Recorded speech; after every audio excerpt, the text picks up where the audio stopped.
ایاک نعبد و ایاک نستعین۔ میرے پاکستانیوں، تھوڑی خاموشی میں آج آپ نے میری بات سننی ہے۔ دیکھیں، میری اللہ نے 21 سال میری زندگی اللہ نے مجھے مقابلہ کرنے کی ٹریننگ دی تھی کھیلوں کی گراؤنڈوں پہ۔ اگر ایک چیز میں جانتا ہوں وہ ہے مقابلہ کرنا، اور جتنا مقابلہ زبردست ہوتا تھا اتنا ہی مجھے مزہ آتا تھا۔ جب کمزور ٹیم سامنے آتی تھی میرے سے کھیلا ہی نہیں جاتا تھا، اور واحد کپتان ہوں جو 2 دفعہ 2 ٹیمیں باہر سے آئیں جنہوں نے 2-3 ان کے بڑے کھلاڑی نہیں تھے۔ یہ کبھی نہیں ہوا پہلے۔ میں نے کہا کسی اور کو کھلاؤ، میں ان کے خلاف نہیں کھیلتا، ینگسٹر کو چانس دو۔ کہنے کی کوششیں کر رہا ہوں کہ مجھے آج زندگی میں اتنا مزہ نہیں آیا جتنا مجھے مزہ آج مقابلے کا آ رہا ہے۔ ساری جو میری ٹریننگ تھی زندگی کی، وہ لگتا ہے کہ اللہ نے مجھے اس مقابلے کی تیاری کروائی ہوئی تھی اس نے۔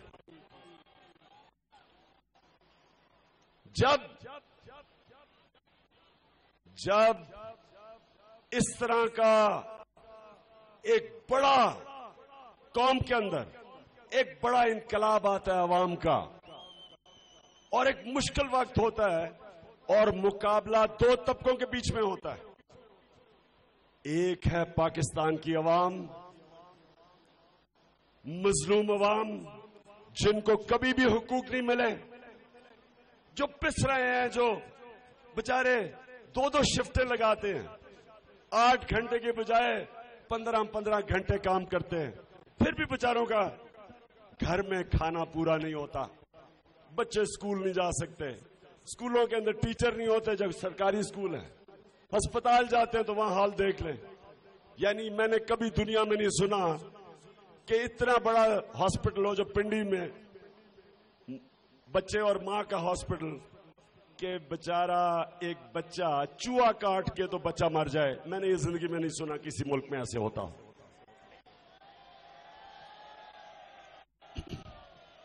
اور میں نے میاں والی میں جب میں ممبر پارلیمنٹ 2 دفعہ انہوں نے مجھے بنایا، تو جب میں جاتا تھا گاؤں میں اور علاقوں میں اور چھوٹے چھوٹے جگہ پہ، تو میں انسانوں کو دیکھتا تھا کہ تقریباً جانوروں کی طرح زندگی گزار رہے ہیں۔ یعنی ایک چھپر جسے کہتے ہیں، پانی جدھر وہ پیتے تھے وہ جانور بھی، وہی انسان بھی وہیں پانی پیتے تھے۔ سب سے زیادہ پاکستانی بچے گندے پانی پینے کی بیماریوں سے مرتے ہیں دنیا میں، سب سے زیادہ ریشو پہ۔ اسکولوں میں سب سے کم پاکستانی، سب سے زیادہ بچے جو کہ اسکولوں میں نہیں جا رہے پاکستان میں۔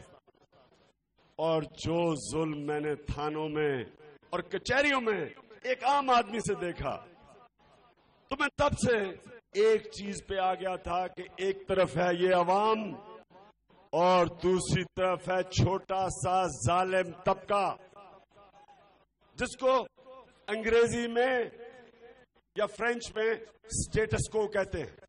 ایک طرف یہ ہے، یہ چھوٹا سا تھوڑے سے لوگ ہیں۔ میں آپ کو یقین دلاؤں کہ یہ زیادہ سے زیادہ جو اصل اس ملک کا خون چوس رہے ہیں، یہ 500 سے زیادہ لوگ نہیں ہیں، لیکن ان کے مفادات ایک ہیں۔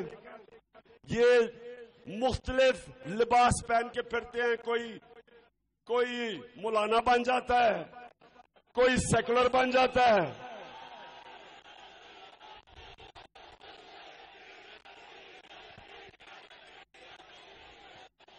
ویسے جب اللہ کہتا ہے کہ عزت اور ذلت میرے ہاتھ میں ہیں، مولانا صاحب میں آپ سے سوال پوچھنا چاہتا ہوں کہ جب مولانا صاحب بھی کہتا تو لوگ ڈیزل شروع کر دیتے ہیں، اس کا کیا مطلب ہے؟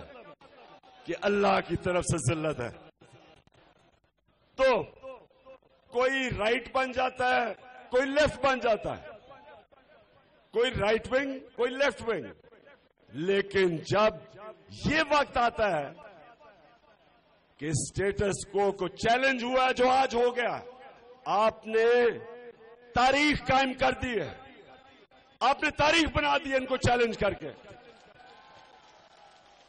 یہ جو آپ نکلے ہیں, جو آپ سڑکوں پہ نکلے ہیں اور اتنی دیر نکلے ہیں, یہ کیوں یہ ایک دم زہر نکل رہی ہے ان میں سے؟ ہم نے کیا کیا ہے؟ مجھے سوال کوئی اس کا جواب دے کہ اگر آپ جمہوریت میں مانتے ہیں, ہم نے کون سی غیر جمہوری چیز کی ہے؟ ہم بار بار کہتے رہے, عدالتوں میں گئے, سپریم کورٹ میں گئے, ٹرائیبیونل میں گئے, الیکشن کمیشن کے پاس گئے, پارلیمنٹ میں گئے, صرف ایک چیز مانگنے کے لیے کہ جو دھاندلی ہوئی تھی ہمیں انصاف دے دو. اور یہ بھی کہا کہ اگر آپ نے عدالتوں میں مجھے یا قانونی طور پہ انصاف نہ ملا, میں 14 مہینے سے بار بار کہہ رہا تھا کہ میں سڑکوں پہ نکلوں گا. پرامن احتجاج میرا حق ہے, میرا جمہوری حق ہے, اور جب انہوں نے نہیں دیا تو میں سڑکوں پہ نکلا. مجھے پتا ہے میں نے کون سا قانون توڑا تھا, کون سی غیر جمہوری چیز کی تھی کہ آپ ہمیں جب حق ہی نہ دیں تو وہ تو صرف جانور, میں بتا رہا ہوں انسان نہیں, جانور چپ کر کے ظلم سہ جاتے ہیں. گدھے کو جو مرضی کرو مارو وہ بس وہیں رہتا ہے. کتے کو آپ کا پالتو کتا ہوگا جو بھی مارو بھی وہ کتا پھر واپس آ جائے گا آپ کے دم دبا کے پیچھے. لیکن انسان تو وہ ہے جو اپنے رائٹس اپنے حقوق کے لیے کھڑا ہوتا ہے. اور میں یہ جو ساری موومنٹ تحریک ہے یہ حقوق کی تحریک ہے, یہ انسانی حقوق کی تحریک ہے, یہ آپ کے جمہوری حقوق کی تحریک ہے.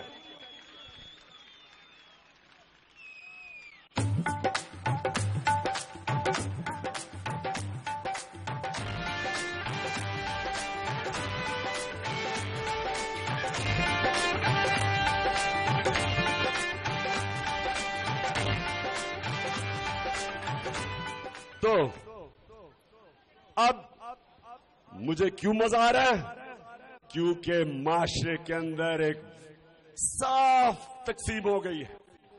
ایک جو تبدیلی چاہ رہے ہیں اور ایک جو اس پرانے ظلم کے نظام کو تبدیل نہیں ہونا چاہتے, وہ ایک طرف ہو گئے ہیں. اور جو قوم تبدیلی چاہ رہی ہے وہ ایک طرف ہو گئی ہے. ان سیاسی جماعتوں کے اندر بھی تقسیم آ گئی ہے. ان سیاسی جماعتوں میں پارلیمنٹ کے اندر دیکھ رہا تھا جو تماشا ہوا ہے, جتنی زیادہ جو زہر اگل رہا تھا اتنا ہی بڑا 2 نمبر سیاستدان تھا وہ, اتنا ہی خوف تھا اس کو. یہ جو منہ سے تھوک گر رہا تھا تقریر کرتے ہوئے, یہ خوف تھا کہ کہیں کامیاب نہ ہو جاؤ آپ. بڑی بڑی تقریریں ہوئی, جتنا زور لگا رہا تھا اتنا ہی اسے خوف تھا کہ یہ کامیاب ہو گیا تو میں عوانوں سے محلوں سے نکل کے میں جیل میں جاؤں گا, اس لیے شور مچا رہے ہیں سارے. تو تقسیم آ گئی ہے, معاشرے کے اندر تقسیم ہے اب. اور مجھے کوئی 100 ٹیکسٹ آتی ہے 1 گھنٹے میں, اس سے مجھے پتا چل جاتا ہے کہ مجھے کوئی اخبار بھی پڑھنے کی ضرورت نہیں پڑتی. مجھے سارے پاکستان میں اندازہ یہ ہوتا ہے کہ لوگ کیا سوچ رہے ہیں. تو مجھے ایک خاص طبقہ ہے جو کہ اس نظام سے فائدہ اٹھا رہا ہے, جو خوش ہے اس نظام سے. وہ مجھے کہتے ہیں 100 ٹیکسٹ آتی ہے 1 گھنٹے میں, اس سے مجھے پتا چل جاتا ہے کہ مجھے کوئی اخبار بھی پڑھنے کی ضرورت نہیں پڑتی. مجھے سارے پاکستان میں اندازہ یہ ہوتا ہے کہ لوگ کیا سوچ رہے ہیں. تو مجھے ایک خاص طبقہ ہے جو کہ اس نظام سے فائدہ اٹھا رہا ہے, جو خوش ہے اس نظام سے. وہ مجھے کہتے ہیں کہ عمران صاحب یہ آپ کیوں لوگوں کی زندگی تنگ کر رہے ہیں, یہ آپ کیوں لوگوں کے لیے مشکلات پیدا کر رہے ہیں. ہم اپنے کاروبار پہ نہیں جا رہے, ہم اسکولوں پہ نہیں جا رہے, بچے اسکولوں میں نہیں جا رہے. میں ان سے پوچھتا ہوں کہ پہلے تو مجھے بتائیں کہ یہاں کون سا اسکول ہم بند کر کے، کون سا اسکول ارد گرد. دوسرا مجھے بتائیں کس کا کاروبار بند ہو رہا ہے، کون سی دکانیں ہیں، ہم کس کو روک رہے ہیں. اور ان کی باتوں سے مجھے یاد آ گیا، میں کراچی کے ایک یونیورسٹی میں تقریر کر رہا تھا ڈرونز کے خلاف. تو مجھے ان دنوں میں ہم نے دھرنا دیا ہوا تھا ڈرونز کے اوپر. تو مجھے ایک نوجوان سوال جواب میں پوچھتا ہے کہ عمران خان یہ کیا آپ کر رہے ہیں ڈرونز کے اوپر. میں گھر پہنچنے میں مجھے لیٹ ہو گیا کیونکہ ٹریفک جام ہو گیا تھا. میں نے اسے کہا مجھے ایک چیز کا جواب دو کہ اگر آپ گھر جا رہے ہوتے اور آپ کو پتا چلتا کہ آپ کے گھر کے اوپر ڈرون گر گیا ہے اور آپ کے خاندان مر گیا ہے تو پھر آپ کو ٹریفک کی فکر ہونی تھی؟ بتائیں کہ آپ کو ٹریفک کی فکر ہے. وہ بیچارے ہمارے قبائلی علاقے میں لوگوں سے پوچھیں تو صحیح ان کے اوپر کیا ہوا ہے، گھر بیٹھے ہیں. ایک نمل یونیورسٹی کے اندر وزیرستان سے نوجوان نمل یونیورسٹی میں ہماری جو میاں والی میں پڑھ رہا تھا، تیسرا سال تھا الیکٹرل انجینئرنگ سے، بریڈفورڈ یونیورسٹی کی ڈگری لے رہا تھا، مفت وزیرستان سے آیا تھا. اور وہ اگر کوالیفائی کرنے لگا تھا اس کو ڈگری ملنی تھی الیکٹریکل انجینئرنگ کی. مطلب یہ کہ اس کو جیسی ڈگری ملتی بریڈفورڈ کی اس کو ایک دم بڑی تنخواہ ملنی تھی. اس نے نہیں صرف اوپر جانا تھا، اپنے سارے خاندان کو اس نے اٹھا دینا تھا. اس کو خبر آتی ہے کہ ڈرون اٹیک ہوا اور اس کا خاندان مارا گیا. وہ نوجوان، یہ میں آپ کو سچ بتا رہا ہوں، مجھے اس کا نام بھول گیا، اس نوجوان نے یونیورسٹی سے گیا، کہتا جی میں گھر چیک کرنے جا رہا ہوں. 3 مہینے کے بعد پتا چلا کہ افغانستان میں اس نے نیٹو کے ٹرک کے اوپر خود کو حملہ کیا. تو یہ جو لوگ خود غرض لوگ کہ جی میری زندگی ٹھیک ہے، جائے باقی پاکستان باہر میں 70-60% لوگ 2 وقت کی روٹی نہ کھائیں، میرا تو کاروبار چل رہا ہے. اسی لیے ایرسٹوٹل 2500 سال پہلے اس نے ایک بات کہی تھی، بہت بڑا وہ عالم تھا. ایرسٹوٹل نے کہا کہ اگر معاشرے میں ظلم اور ناانصافی ہوگی، ہر شہری اس ظلم کے خلاف اپنی آواز بلند کرے گا، سوائے 2 طبقوں کے. ایک جو بزدل ہے ڈرتا ہے کہ جی وہ مجھے جیلوں میں ڈال دیں گے، ٹیئر گیس کر دیں گے، یہ ہو جائے گا وہ ہو جائے گا، ڈر کے وہ طاقتور کا مقابلہ نہیں کرے گا، ظالم کے سامنے نہیں کھڑا ہوگا. اور دوسرا جو خود غرض ہے، یہ ایرسٹوٹل نے کہا تھا، بزدل اور خود غرض کے علاوہ ہر شہری ظلم کے سامنے کھڑا ہوگا، مقابلہ کرے گا، ناانصافی کا مقابلہ کرے گا. تو میرے پاکستانیوں، یہ جنگ صرف ادھر آزادی اسکوائر میں نہیں ہے، یہ آپ پاکستانیوں کی جنگ لڑ رہے ہیں، ایک مظلوم طبقے کی جنگ لڑ رہے ہیں، ایک ظالم طبقہ جو قبضہ کر کے بیٹھا ہوا ہے پاکستان کے اوپر، آپ ان کے خلاف جنگ لڑ رہے ہیں. آپ نواز شریف نہیں، آپ نواز شریف کی ذہنیت کے خلاف جنگ لڑ رہے ہیں کہ میرے لیے نواز شریف کے لیے ایک قانون، عوام کے لیے دوسرا قانون. یہ نواز شریف منی لانڈرنگ کرے، سمدھی اس کا ایفیڈیوٹ دے کہ میں نے اس کا پیسہ باہر پہنچایا ہے، منی لانڈرنگ کی ہے، اسحاق ڈار کا ایفیڈیوٹ ہے، لیکن اس کو کوئی قانون نہیں پکڑتا پاکستان کا. ISI کے ڈی جی درانی صاحب اسٹیٹمنٹ دیتے ہیں کہ میں نے نواز شریف کو اور IGI اور نون لیگ کے لوگوں کو پیسہ دیا تھا میران بینک کا. ایفیڈیوٹ سپریم کورٹ میں دیتا ہے، لیکن نواز شریف کو کوئی نہیں قانون روکتا. اب میں جب کہہ رہا ہوں کہ میاں صاحب کسی بھی جمہوریت کے اندر جب آپ کے اوپر انکوائری شروع ہوتی ہے، جب آپ کے اوپر انکوائری شروع ہوتی ہے تو ساری دنیا کی جمہوریت کا اصول ہے کہ آپ استعفیٰ دیں جب تک انکوائری ہو رہی ہے، انکوائری ختم آپ واپس آ جائیں۔ تو آپ یہی نواز شریف ٹی وی کے اوپر کلپ دکھایا گیا ہے کہ یوسف رضا گیلانی کو کہتا ہے کہ یوسف رضا گیلانی استعفیٰ دو جب تک تمہارے اوپر کرپشن کا کیس کی انکوائری ہو رہی ہے۔ تو یوسف رضا کے لیے ٹھیک تھا لیکن نواز شریف کے لیے ٹھیک نہیں ہے، کیونکہ یہ خاص کوئی آیا اوپر سے اتر کے۔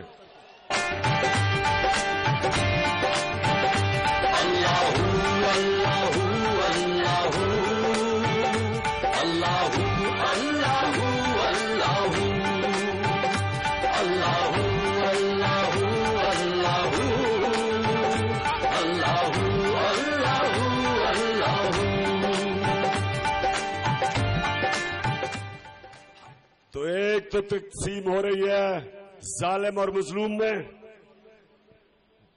سیاسی جماعتوں کے اندر تقسیم ہو رہی ہے کہ کون تھوڑا سا اس میں اندر انسانیت کا درد ہے، سچ اور حق کے لیے کھڑا ہونا چاہتا ہے، اور ایک تقسیم ہو رہی ہے تحریک انصاف کے اندر بھی۔ ہمیں پتہ چل رہا ہے اب کہ مشکل وقت میں کون ہمارے ساتھ کھڑا ہوتا ہے پارٹی میں اور کون نہیں ہوتا۔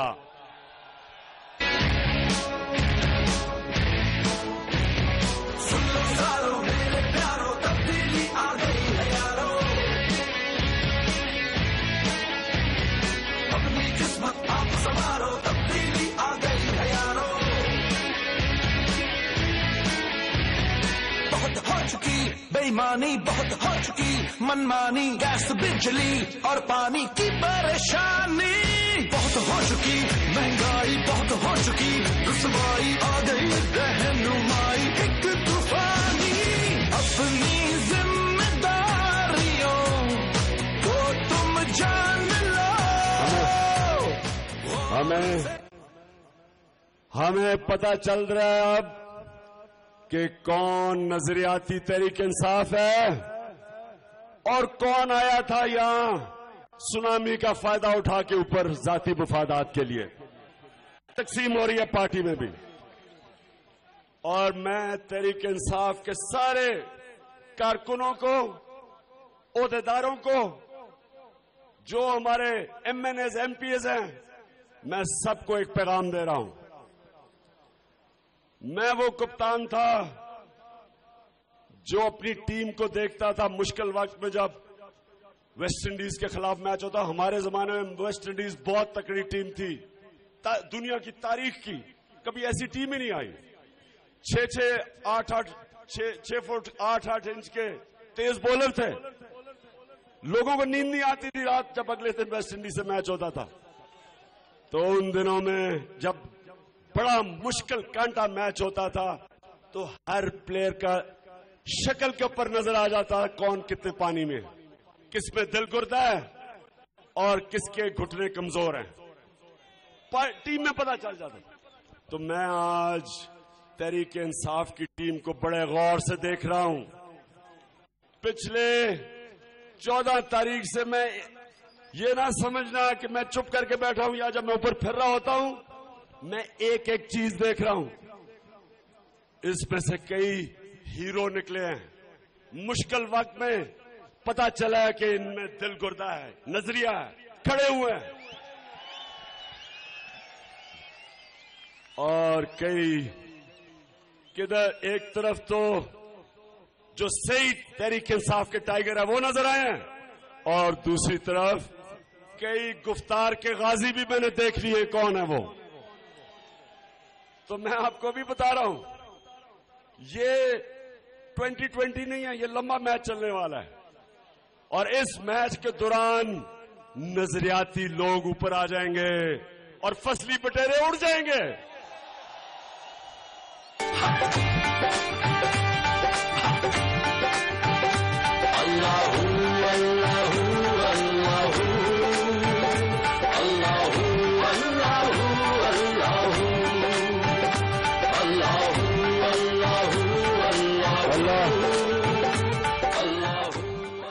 اللہ قرآن میں کہتا ہے کہ میں تمہارے ایمان کو آزماؤں گا، کیونکہ جب آزمائش آتی ہے تو پتہ چلتا ہے آپ کا ایمان کتنے پانی میں ہے۔ بڑی نمازیں پڑھتے ہیں، 5 وقت کی حج بھی کر کے آتے ہیں، اور میں اب آپ کو کیا بتاؤں کہ ایک دفعہ ہم بیٹھے ہوئے، اس میں بڑے مختلف اپوزیشن کی پارٹیز بیٹھی ہوئی تھی، زلزلہ آیا تھا پاکستان میں، ہم سارے کمرے میں اپوزیشن بیٹھی ہوئی، تو میں اب نام نہیں لوں گا، لیکن ہم سارے اپوزیشن کے بیٹھے ہوئے، تو وہ جو زلزلے کے بعد آفٹر شاکس ہوتے ہیں، یعنی کہ چھوٹے زلزلے آتے ہیں، تو ہم ایسے بیٹھے ہوئے، تو جیسے ہی ایک تھوڑا سا زلزلہ تھوڑا سا آیا تو سب سے پہلے میں نے دیکھا کون بھاگے، 2-3 حاجی جو بڑی لمبی داڑیاں بھی تھیں اور بڑا اللہ کا نام لیتے ایک دم باہر بھاگے۔ اللہ آپ کے ایمان کو آزماتا ہے، تو ہم تحریک انصاف کے ٹائگروں کو آزما رہے ہیں، آزمائش میں ڈال رہے ہیں۔ آنے والے دنوں میں دیکھوں گا کہ کون ادھر پہنچتا ہے، لوگوں کو لے کے آتا ہے، اپنی طاقت دکھاتا ہے، اپنا جذبہ اور جنون دکھاتا ہے، اپنا نظریہ دکھاتا ہے، اور کون گفتار اور کون صرف کاروائی پوری کرتا ہے، میں دیکھ رہا ہوں۔ تو انشاءاللہ اس میں سے اس امتحان میں سے ایک حقیقی تحریک انصاف اوپر آئے گی۔ اس امتحان میں سے وہ لوگ اوپر آئیں گے جو واقعی نظریاتی لوگ ہیں، اور وہ بنے گی ٹیم، کیونکہ میرا تو ایک ہی لیڈر ہے۔ جب بھی میں لیڈرشپ کے اوپر اگر میں نے کوئی سوچنا ہو کہ یہ امتحان آیا ہے تو میں اس کے اوپر کون سے لیڈر کی طرف دیکھوں، تو ایک ہی لیڈر ہے، ہمارے نبی صلی اللہ علیہ وسلم۔ انہوں نے 13 سال مشکل وقت میں 13 سال سب سے مشکل وقت گزارا۔ پھر سے میں بتا دوں، 10 سال کے بعد صرف 40 لوگ مسلمان ہوئے تھے۔ مشکل وقت تھا، اور مشکل وقت میں کئی لوگ آگے چھوڑ گئے، لیکن آخر میں جو رہ گئے، آزمائش کے بعد جو رہ گئے، وہ بنے لوگ جن کو ہم ان کے صحابی کہتے ہیں، جو ایک ایک صحابی عظیم انسان بن گیا، اور وہ تھوڑے سے تھے، 313 تھے، لیکن بڑی فوج کو شکست دے گئے جذبہ اور جنون کی وجہ سے۔ تو یہ جو لوگ آج کہتے ہیں کہ جی بڑے تھوڑے سے لوگ آئے ہیں، یہ تھوڑے سے نہیں ہیں، یہ تھوڑے سے نہیں ہیں، یہ سارے پاکستان کے مظلوم طبقے کے نمائندے ہیں، یہ نظریاتی لوگ ہیں، یہ لڑنے مرنے والے لوگ ہیں اپنے نظریے کے لیے۔ یہ وہ لوگ ہیں جب ان کو آپ آزمائیں گے، اور یہ آزمائش سے نکلے ہوئے ہیں، یہ انشاءاللہ ہراول دستہ بنے گا نئے پاکستان کا۔